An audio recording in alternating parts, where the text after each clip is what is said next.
The Queen's Gates serve as the main ceremonial entrance to Parliament Hill.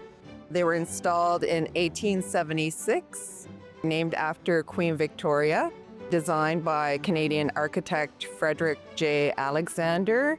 At that time, they were considered the best example of wrought iron working in North America.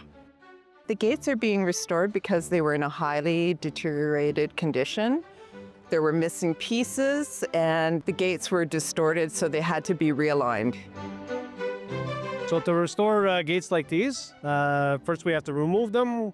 So we did, we removed them, we transported them to our shop in Montreal. They were completely disassembled, they were micro-abraded, all cracked parts were fixed, all missing parts were replaced.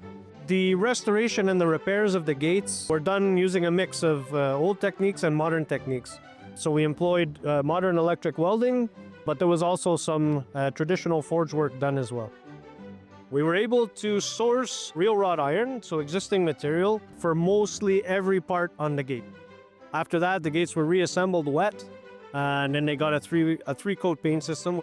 Then obviously they were transported back and then rehung in place.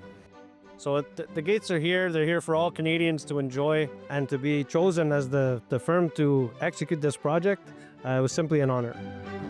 The Queen's Gates have very significant cultural, architectural, and historic values. The artistry, the craftsmanship, and the fact that they used almost exclusively wrought iron make these gates very unique. The conservation of these gates will ensure that they are preserved and protected for generations to come.